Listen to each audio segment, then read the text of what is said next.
Finally, Kansas City fans get to have some positive sports news. It's been a long winter, and there's not a lot been going on sports-wise in Kansas City.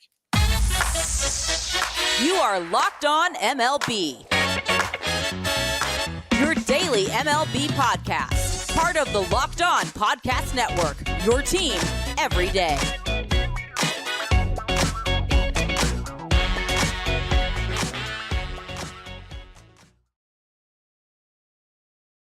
Hello, baseball fans. Welcome to Locked On MLB, part of the Locked On Podcast Network, where it's your team every day. This is the daily podcast. We talk about all of Major League Baseball. I am your host, Paul Francis Sullivan. Please call me Sully. I am a podcaster who's been doing baseball podcasting for well over a decade now, and we are getting into my sixth full season here at the Locked On Podcast Network. Where has the time gone? Today's episode is brought to you by FanDuel. Make every moment more. New customers join today, and you'll get $200 in bonus bets if your first bet of $5 or more wins. Visit FanDuel.com/LockedOn to get started. And follow us at Locked On MLB Pods on Twitter or on Instagram. I'm your pal Sully. I'm at Sully Baseball on Twitter, Sully Baseball Podcast on Instagram. Yes, finally, Kansas City sports fans have been starved for any of their teams to provide them with entertainment this long winter.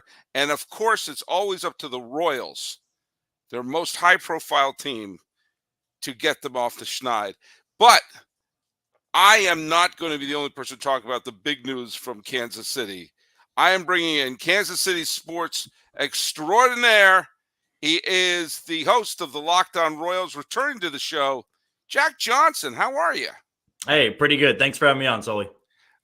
Before we get into everything, I'm going to answer the trivia question. The last show we had, by the way, sorry we didn't get a show up on Monday, but we will have 5 new episodes. We're back to doing 5 a week. I think I've been doing that all winter anyway. But Clayton Fletcher was our guest on the last show when we talked about the Orioles. And I asked the trivia question, what was the only time the Orioles clinched either the ALCS or the World Series and didn't have a complete game victory in the clinching game? And the answer, and Court Snell got it right, the answer was Tippy Martinez clinching the 1983 ALCS against the Chicago White Sox. Every other time, whether it's the World Series or the ALCS that they've won, it's always been a complete game victory. Jim Palmer, Dave McNally, Mike Cuellar, Scott McGregor. And we're going to do a trivia question about complete games in the postseason at the end of this show. But it's funny, I was at work today and I got a message I got an alert saying that Bobby Witt Jr., by the way, I don't know if you know this, a little known fact, he is the son of Bobby Witt, is signing a long-term deal with KC, which is essentially designed to buy out his entire prime. And immediately I contacted Jack Johnson and I said, hey, we got to do a show. And you said, yeah, I will later because there's a lot of stuff going on with the Chiefs. And I swear to God, I am so baseball centric. I thought, well, what's going on with the Chiefs? And I thought, oh, yeah, they're in the Super Bowl and the biggest star in the world is hanging on their every move. And I'm thinking Bobby Witt Jr. That's how I'm wired. But Jack Johnson, I'm gonna give you the floor.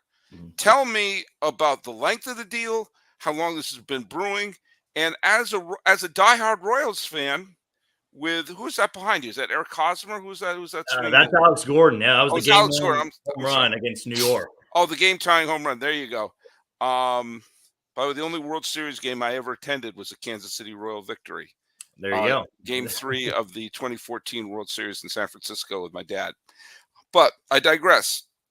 I'm giving you the floor because you're Mr. Royal. Mm-hmm. All due respect to George Brett and Frank White, you are Mr. Royal. So tell me a little bit about what this means, what the length was, the reaction to it, and the chain reaction that's going to happen with this amazing signing. Yeah, I mean, this is something that Royals fans have wanted for a long time now, because you go over the course of their franchise's existence, there haven't been many superstars, right? You look at George Brett. In the early 2000s, there was Carlos Beltran, but even he wasn't there for an extended period. And then Bobby Witt Jr. has kind of been this emerging star. And even with the 2014 and 15 Royals teams, they had a lot of great players, but there wasn't really a superstar. I mean, if you want to call Lorenzo Cain a superstar, be my guest. But Bobby Witt Jr.'s separated himself right now as a guy that down the road could win some MVP awards. And there were certainly people in Kansas City going, based off the past history, there's no way they're going to get this deal done. They're going to have to trade him. You might as well trade him because you're never going to be able to pay him. And John Sherman, the owner for the Royals, has gotten a lot of heat since taking over of just not being as aggressive, not spending a lot of money. Although this offseason, they've had one of the most aggressive off seasons, getting Michael Wacha, getting Seth Lugo, getting Renfroe, getting Will Smith, Chris Stratton, Adam Frazier most recently. And I think a lot of us went, okay, that's good enough for us. I mean, you added a ton in payroll. I think they're like at 110, 115 million. And that Bobby Witt Jr. contract hopefully just comes about at some point.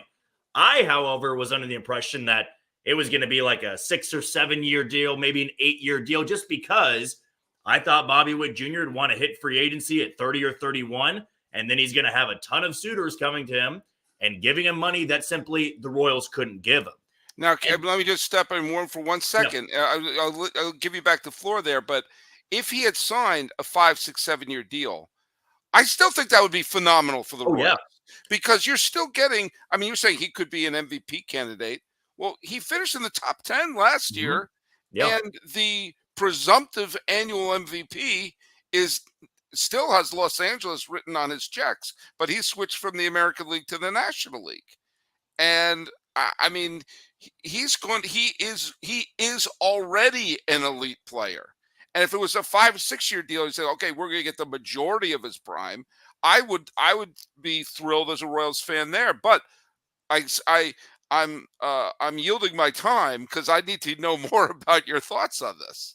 Yeah, I mean, this was, I even went out and said, I think this was one of the biggest days in franchise history. I would say non-World Series, back in 85, Game 7 against the Cardinals, 2015 against the Mets, those stand alone. But in terms of a baseball move, this was massive for Royals fans today because for the first time ever, they gave huge money to a player that everybody wanted to give them huge money or wanted huge money to go to. I mean, he shattered the franchise record by $200 million. I mean, it was break down the contract first. Break down the length and the money. Yeah. And by the way, a lesson: all markets can do this.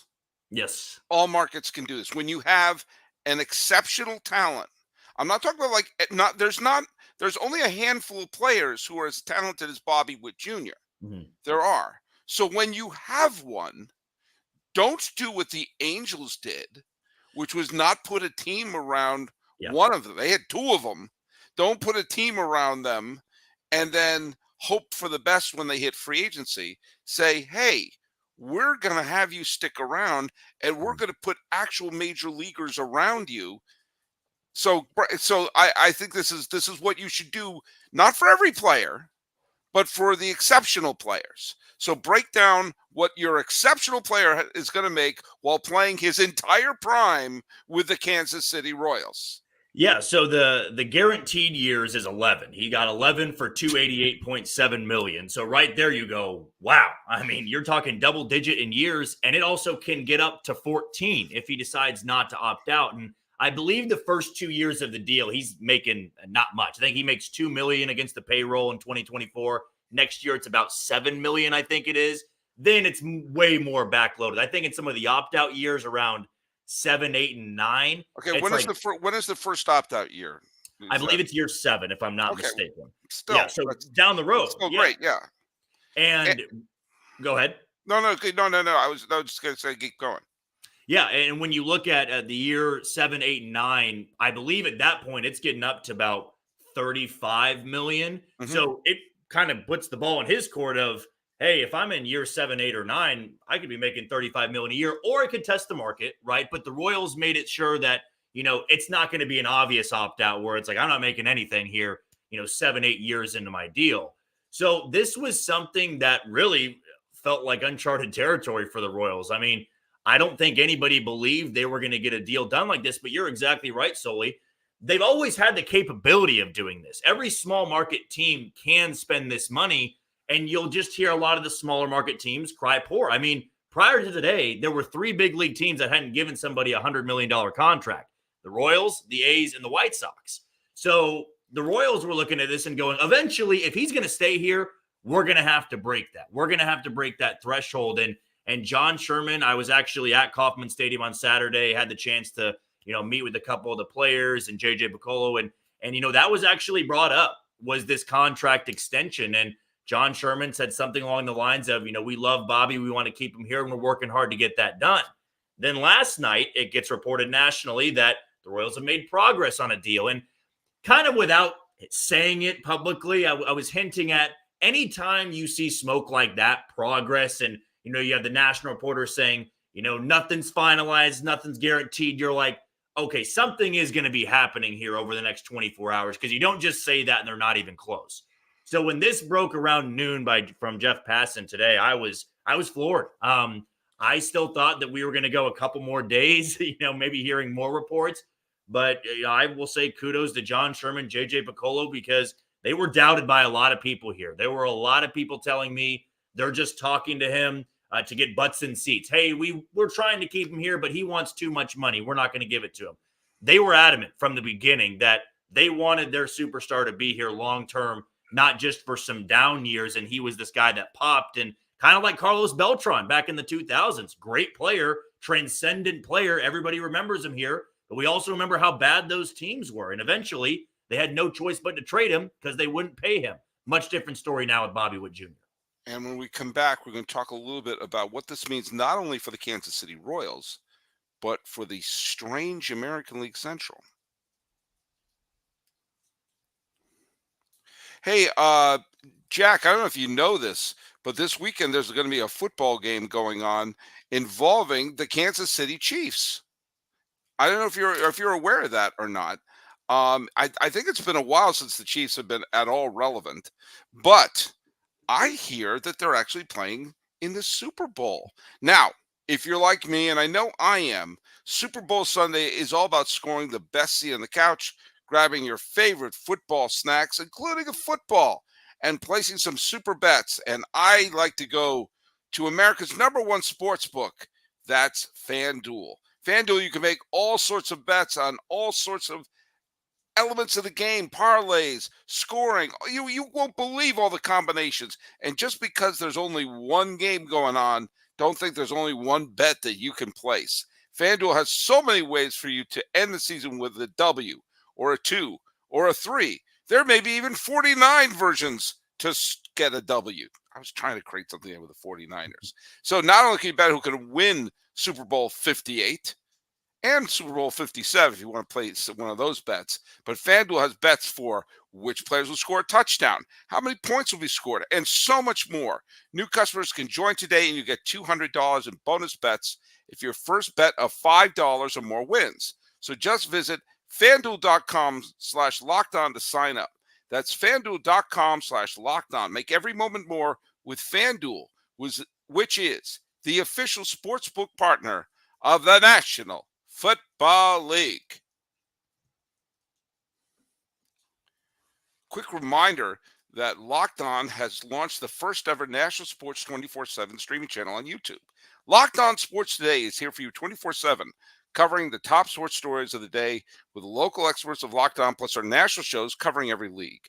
Go to Locked On Sports Today on YouTube and subscribe to the first ever National Sports 24/7 streaming channel. Hey, I'm going to reset it anyway. The Jack Johnson's here, Mr. Kansas City Sports.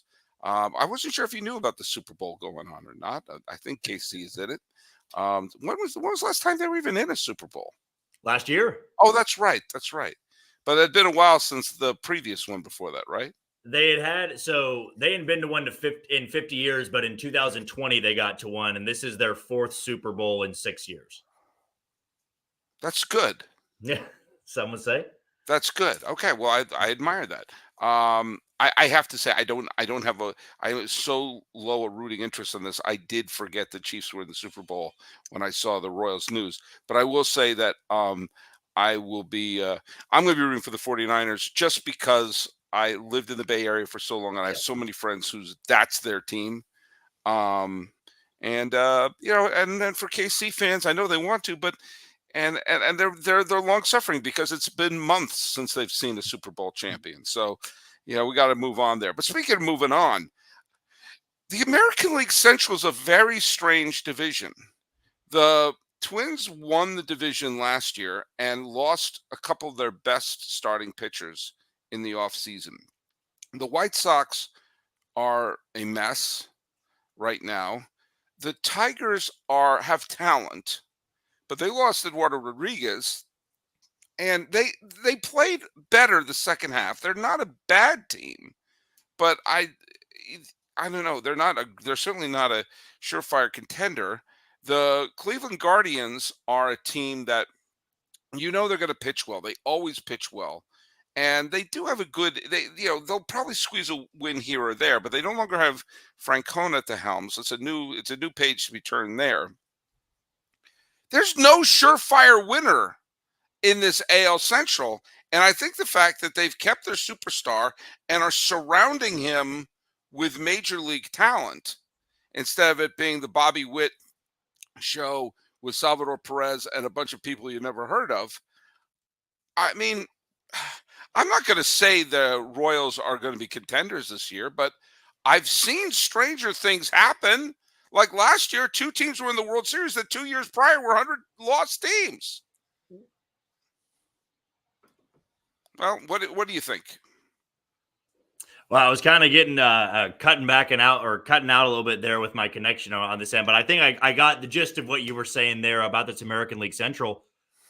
This has been a huge message this offseason that the front office has tried to send to a lot of its fans and the players. They're tired of losing, and they're tired of hearing about Minnesota and Detroit and Cleveland being those top contending teams, the White Sox for a few years as well, because all of those teams have kind of rotated around the top half of the Central, except for the Royals. The Royals have always been at the bottom of the basement, post World Series or post 2017, and they're usually out of it by April.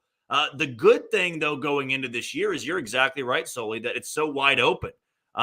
Minnesota is the favorite, should be the favorite. Yes. But it comes down to how much do you believe in Minnesota running it back? Because there's been years that they've made the postseason and then they get banged up and hurt and they bottom out and they lose 90 games. That can happen to anybody in this division, but the margin of error is so much smaller with these teams. Whereas I think, you look at the American League East, loaded, stacked. The NL West, loaded, stacked. They can lose a few guys, and they can compete. But you don't have to worry about them. Exactly. You don't have the fact that they've lost the Minnesota lost Gray. They've lost some of the key members of that rotation. So that was one of the key things that helped them succeed. They still have some talent on that team, but they lost some key players. The White Sox put 2 sticks of dynamite and blow them up. And again, the Tigers and Cleveland are, they have talent, but they're both sub 500 teams. This is the most optimistic I've been for a team coming off a 106 loss season that Kansas City had last year. Again, if they improve by 20 games, there's still a 76. There's still there'll be 76 and 86. Though we're not talking about them. A 20 game swing and they're still sub 500. But you can't help but look and say 84 wins might win this division.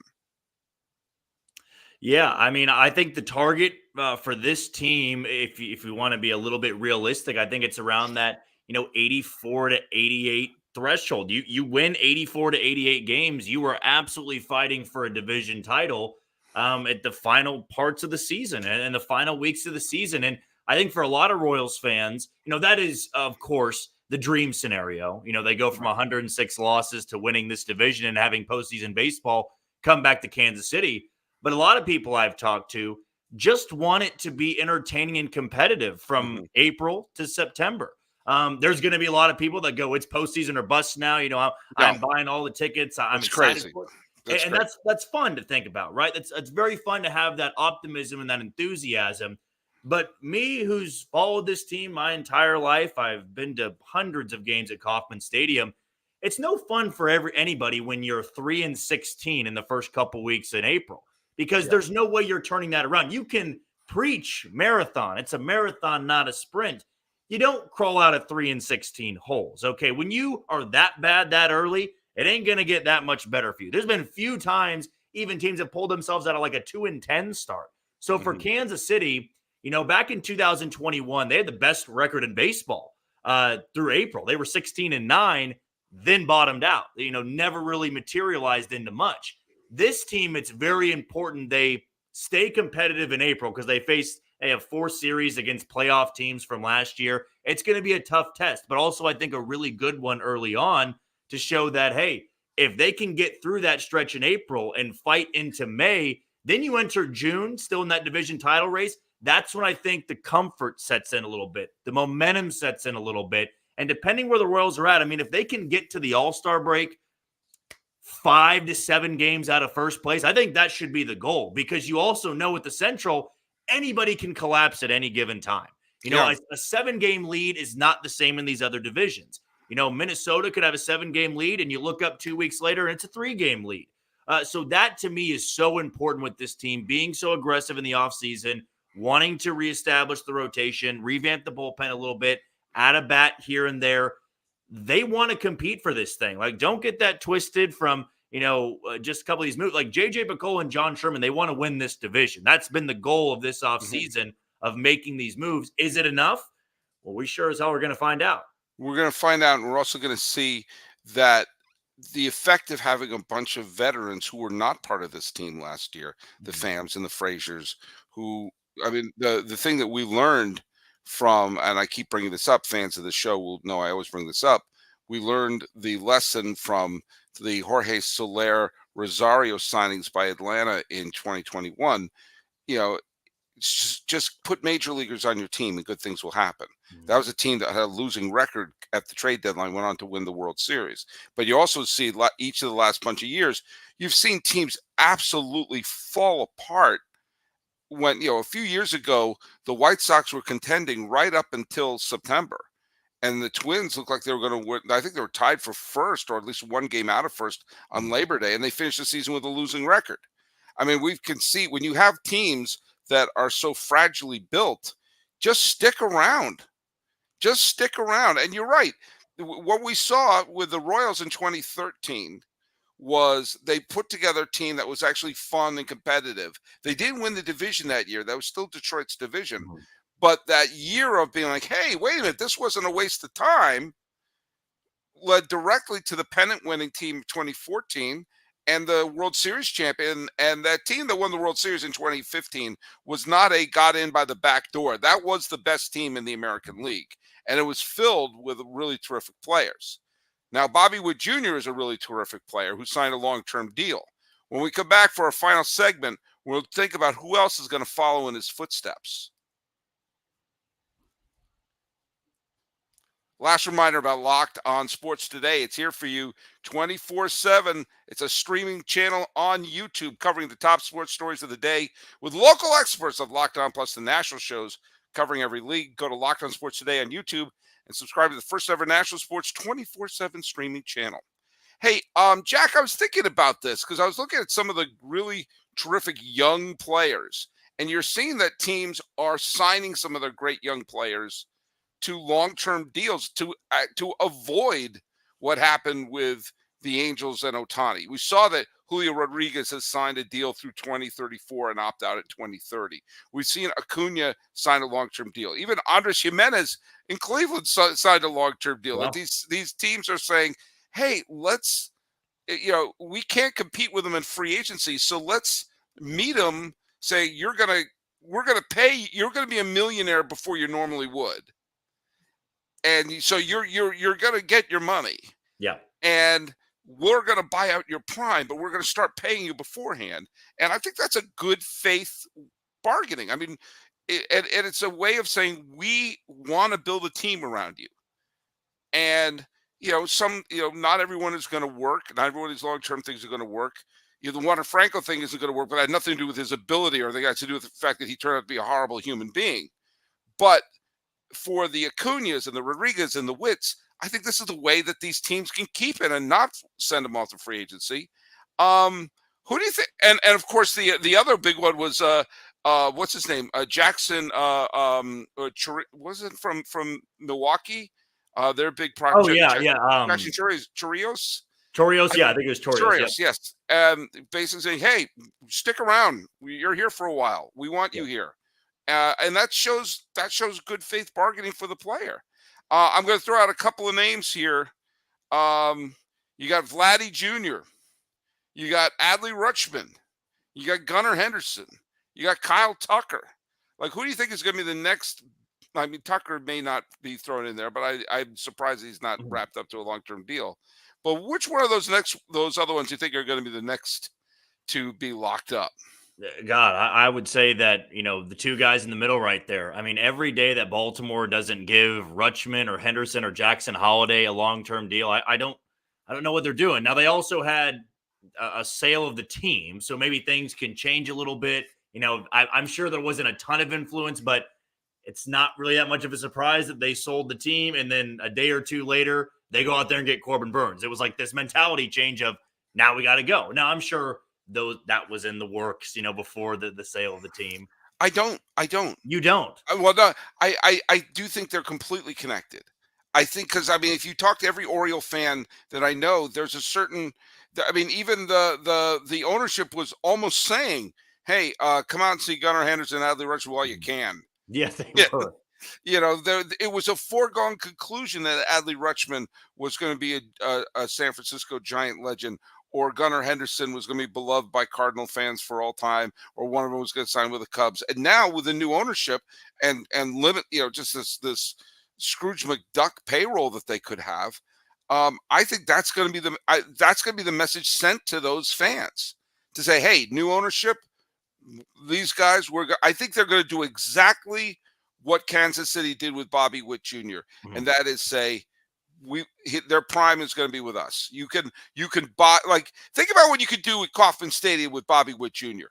You can look at him and not go, because remember, people understand at one point in the early 2000s, the Royals outfield was Carlos Beltran, Jermaine Dye, and Johnny Damon. That was their outfield. That is a superstar outfield. And they couldn't put a 500 team on the field, save for that one fluke year with Tony Pena as the manager. Yeah. And that was only because they beat the snot out of a Tiger team that I think lost 161 games. I think it was 116. They weren't good. No. But now, if you're a Kansas City fan, you could buy that Bobby Witt Jr. jersey and not worry about burning it in the parking lot anytime soon. But I wasn't even going to go down this route. And we got to wrap up in a second. But there's another factor there. The Royals want to build a new stadium. They want to be able to put. Now, I happen to love Kauffman Stadium. I've been to Kauffman Stadium. I love it. But I do know it's basically in Omaha. And that they want to have a downtown ballpark and all that other stuff. And that's great. Well, if it's tough to get people excited about a downtown ballpark for a team that's always selling off all their best players. I think this has as much to do with that as anything else, to get that sense of, hey, I'm excited about the Royals. Sure, I want to see them in a ballpark, as opposed to, sure, build a ballpark and then trade everyone to the Dodgers. Yeah, you're exactly right. That was a big gripe that fans had on John Sherman, is that he was, preaching this new beautiful downtown stadium that costs a lot of money, and everybody was like, well, how about you worry about spending money on the team first, then let's worry about a stadium that doesn't even exist at this point. Because everybody loves Kauffman Stadium. It's nostalgic, but we all know there's not a lot to do around there. The hope would be this team starts to become a winner, and then whenever this new stadium is built and they move into it, they're a winning team. It's not hard to fill seats anymore. Then the revenue starts coming in, and that's the financial part of it. But this was, I think, this offseason, very much not a coincidence that with the new downtown stadium going on the ballot this upcoming April, I think it is, to get approved, it's not that shocking that the Royals had one of their most aggressive and expensive off seasons they've had, because you got to convince people that it's worth voting for. Because if you just go out there and say our biggest acquisition was Jordan Lyles, as it was last year, who's going to support a downtown stadium? Now, if you say we brought in 2 new expensive free agents for the rotation, added 3 guys to the bullpen, added a right fielder, added a couple utility guys, and oh, by the way, gave a $288 million contract to our superstar. Now, what do you think about the downtown stadium? So, not too much of a shock, in my opinion, that this was the offseason they decided to really start ramping things up. Well, there you go. And look, we got to ramp this down here. Jack Johnson, where can they listen to your show? You can go check me out on wherever you download your podcast. We're also on YouTube trying to get to 1,000 subscribers, so keep subscribing over there. But yeah, not hard to find us at all. Spotify, Apple Podcast, Amazon Music, Google Podcast, Odyssey, and we have a stream just like this one on YouTube. And let me just bring up today's trivia question. Don't you answer it, Jack. We talked about complete game victories in the question. Who was the last pitcher to throw a complete game victory in the World Series? To date, the last to date. Who was the last one? Don't you answer it. But who was the last pitcher to throw a complete game victory in the World Series as of right now? Put that answer down here on YouTube or Locked On MLB Pods on Twitter and Instagram. I'm your pal Sully. I'm at Sully Baseball on Twitter, Sully Baseball Podcast on Instagram. Finally, Kansas City gets some sports news. It's been a long time coming. That's Jack Johnson of Locked On Royals. I almost said Chiefs. My name is Paul Francis Sullivan. I am the host of Locked On MLB. Please call me Sully. I got to shake it off.